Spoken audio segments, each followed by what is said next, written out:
Hey guys, so today I'm just coming to you with the latest Qubic updates, and we've got some pretty cool things going on with Qubic this week with the IPO happening. A lot of exciting news around exchange listings, and just a lot of things then around how Qubic is a community-funded token and a community project, and it's just interesting news that I think you'll all like to hear about. So let's get into it.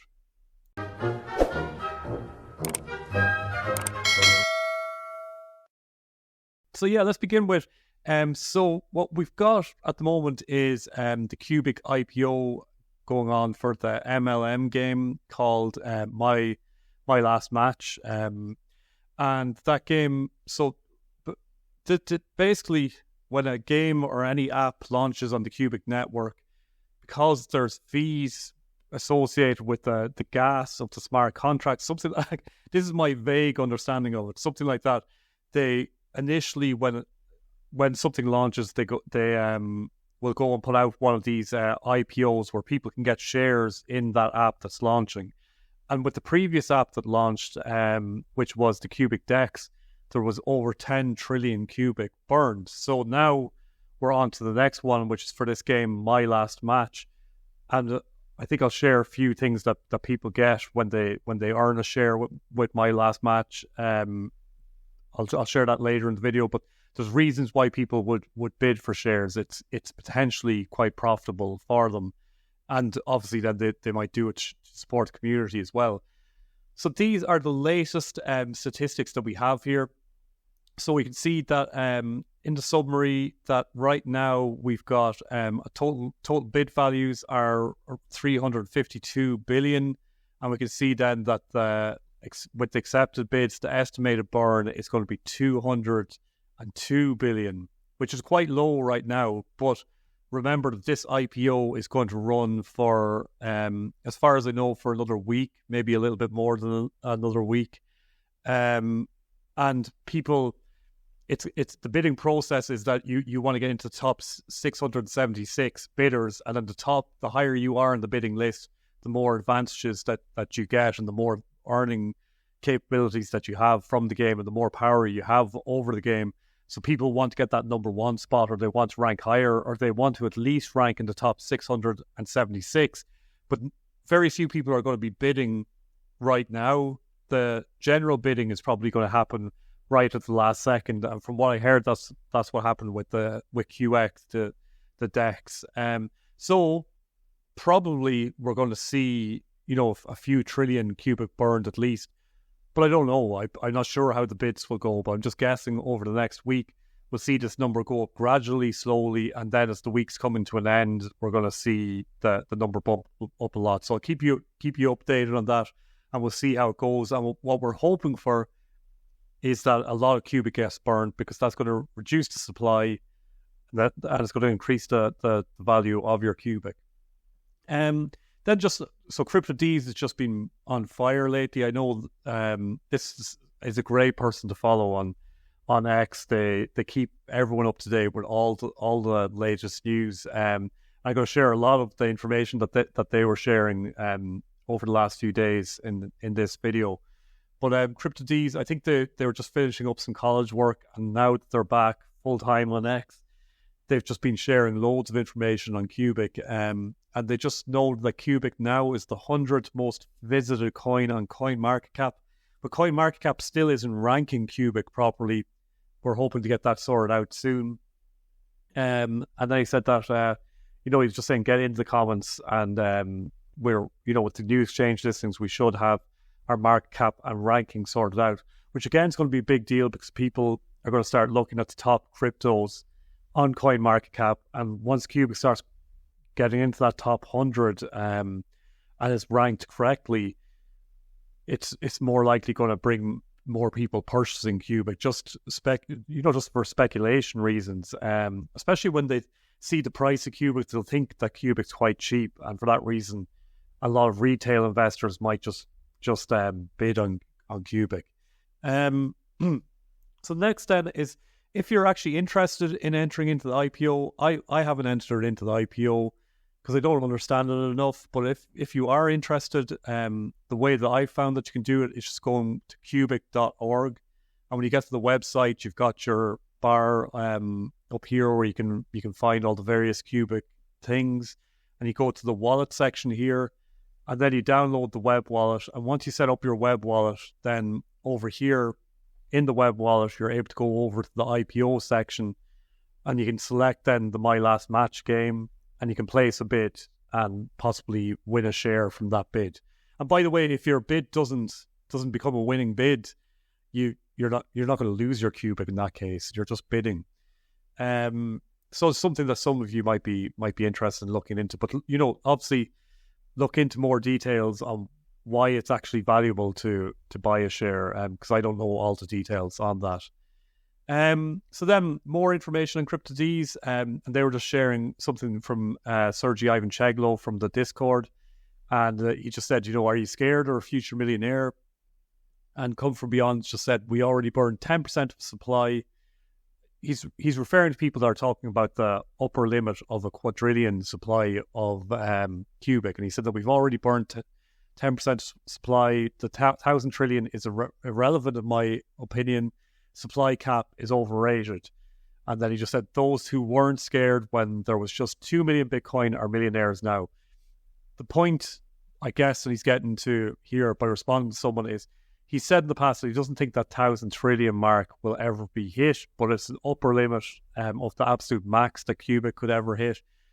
And I guess that upper limit's there in case there's some huge expansion in the Qubic network in the future, or if the whole Qubic community votes, which they can vote to have more inflation in Qubic in the future, that's possible to have, but it's unlikely that the Qubic community would vote for that. And then what he's referring to with the amount of supply that's been burned is that he doesn't expect Qubic's market cap to grow beyond 100 trillion. And I guess he's just signaling to people that, in his opinion, we're still early. And, time will tell on that. So let's see. So then this is really important, is that a person just said, also correct me if any IPO about tokenization and DeFi has been proposed. And Q Silver here and just mentioned then that there's 2 more IPOs coming up very soon, which are for Qpool and Gateway. I think there might be a 3rd IPO coming as well. So a lot of burns are coming to the Qubic network. And not only that, but the smart contracts running on the Qubic network and just general use on the Qubic network is going to start burning Qubic supply. So the more this ecosystem is building up, the more and more Qubic we're going to see burning. And eventually Qubic could start becoming deflationary, which is an exciting prospect to think of. So just by holding your Qubic without the market cap of Qubic increasing, the value of your Qubic could go up in the future. And then this is a pretty big deal statement. Now, I haven't had time to look into it in detail, but Caldera has integrated Qubic asset trading outside of QX. And this was just shared in the Qubic Discord. And they said that we are thrilled to share some groundbreaking news with our Qubic community. Caldera has officially started trading Qubic assets on their website. This marks a significant milestone as Caldera is one of the platforms to implement trading assets outside of QX, Qubic stacks. So where this is important is it doesn't mean that they're just trading the Qubic token. Any asset that's on the Qubic network now can be traded on the Qubic, on the Caldera network. And why that's important is that even shares, it can be traded. So, for example, your shares in the My Last Match game could be traded. So you could buy a share now, and in a year that share could be worth way more, and you can trade it on QX, but also on Caldera now. And all the range of things that are going to be built on the Qubic ecosystem can be traded on Caldera now as well. So that's a pretty big deal. Again, it's building out the ecosystem of Qubic. It's not keeping people just reliant on QX. It's making just a way more liquefied, if you want to put it as that is even a word, ecosystem for the Qubic network. So then this was more important news that was announced to the Discord. They said we are currently in discussions with several prominent exchanges and anticipate listing soon. Although we cannot name them yet, they include two top tier 2 exchanges, 2 highly regulated European exchanges, and 1 exchange in the Asian African market. And there's been a lot of speculation about what those exchanges are. I'm not going to get into it right now, but I think probably MEXC might be one of them, and we'll see what the rest are. But then there's obviously an issue with these exchanges where there's actually a lot of money required to get people to get listed on these exchanges. So Qubic is now running a fundraising round where they're trying to raise 800,000 to get listed on these 5 exchanges. And I know that's not nice to hear, when a project's fundraising, but this is the issue with fair launched projects is they're community-driven projects compared to VC or venture capitalist projects or projects that are launched by huge companies or, companies that want to be huge, that maybe are selling they receive all the crypto inflation themselves and they're selling it into the market. With Qubic, because it's fair launched, it's the community that needs to help pay for these things. But I was thinking, so that overall they need to raise 200 billion Qubic. I've donated a bit to this. I know a lot of people are donating, and incredibly, in one day, 74 billion Qubic has been donated, which, I felt like that. I didn't think that would be possible at all, but it is. So that's already 300,000 donated. One person sent $250,000, incredibly. Probably a good chance that's Sergey Ivancheglo who made that donation, but who knows? But that's an incredible donation for the network to receive, and it looks like we're going to get a lot more listings on exchanges. And again, for anyone who looks at exchange listings and expects that to push the price to crazy heights overnight, it doesn't happen overnight, but it does eventually push the price up because more liquidity is added to. There's more liquidity on the network then, and it should push the price up over time, especially if there's good news. But that's never guaranteed. But for something that seems as revolutionary as Qubic, I'd say there's a good chance that it will have that positive effect. So then CryptoDees was just posting, so the CFB airdrop. So the point's passed where you can claim the CFB token, but if you just had your Qubic sitting on Safe Trade, you'll just automatically claim it. And then CryptoDees was doing some maths on this. I haven't worked out.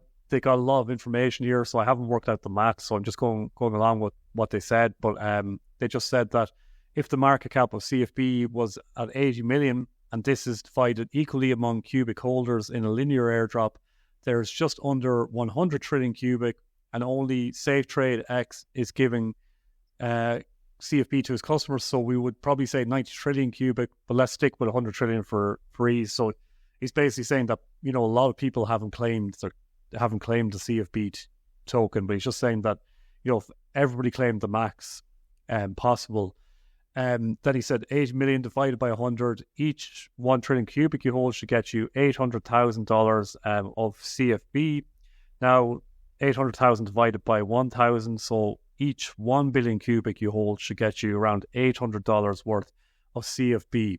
And, it's probably more because of the numbers used above. And he said that even if we go with the lower figure that the developer used, so he's getting this information, I guess, from one of the developers saying what they think the market cap's going to be early on, or that's what I'm guessing anyway.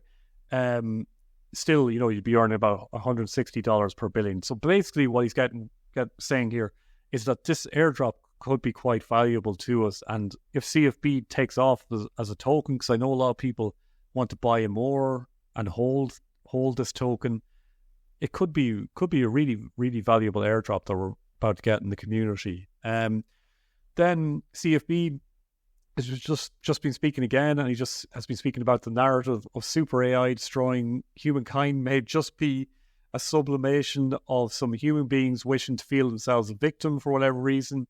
You are much smarter than a beetle flying by you. Do you feel the urge to kill it? If it was a bee, you would even protect it. basically he's just saying that, people think that AI is going to come and destroy us all, but actually he's saying if there was an AI super intelligence, it wouldn't probably feel the urge to kill us, because we don't feel the urge to kill a beetle. It might even feel the urge to protect us because we feel like protecting bees and stuff like that. I actually did comment back to this because I said, but that's one way to look at it. But also, humans have killed basically every animal there is, and we've driven a lot of them to extinction, or close to extinction at least. So, yeah, that's maybe not the most true point ever. Let's see how it plays out. I have positive feelings about, super artificial intelligence, but that, I don't necessarily think that point makes perfect sense in my opinion. And then come from beyond, just explaining some of what the shares get you when you buy a share for the my last match game IPO. He said every share gets a safe house which can be sold. Higher bid price equals better safe house you get. Final price will be the same for everybody anyway, and you'll get the change. Top 50 IPO winners will choose a safe house from a predefined list in a bid price descending order. Top 10 IPO winners will choose parameters of their safe houses. Top 1 IPO winner will be asked to explain what safe house they want to get. Top safe houses are expected to be worth more than a share. So the top safe houses are expected to be worth more than a share. Maybe it seems maybe the other safe houses won't be worth more than a share, but that's where this stuff gets interesting. And yeah, let's see how the bidding goes in this anyway. I'm staying away from it. I don't want to be bidding my Qubic on stuff like this, but there's whales buying Qubic right now who probably have hundreds of billions or maybe even a trillion Qubic. So bidding on this probably isn't going to be a big deal for them. It's almost like playing a game. And then there's one other point that I meant to add in that Sergey Ivancheglo made as well. And he's been asked this question again about how, what market rank does he see Qubic achieving? And he said that if Agar takes off, he thinks it could be the number 2 ranked crypto. If Agar doesn't take off, he thinks that it'll be a top 10. 2 really important things to note from what he said there. And the first is that clearly he's not saying that Agar's going to be a success and that project's going to work. So that is something that we're just going to have to deal with in time. Maybe Agar doesn't work out and this whole AI plan that they've had for the useful proof of work model doesn't work as expected. And he's clearly saying that mightn't happen. But then the other good thing is that Qubic, just by itself, without Agar, is revolutionary enough that it's still, in Sergey Ivancheglo's opinion, a top 10 project anyway, even without Agar or the AI side of things. So that's, equally worrying and equally exciting. I'm still bullish in Qubic, no matter whether Agar takes off or not. I still think it's a great project anyway, but I'm also equally, I know that there's risks, and that just because something is a great project doesn't mean it'll definitely take off either. So time will tell on that. That's all I've got for you today, guys. I'll see you all on the outside.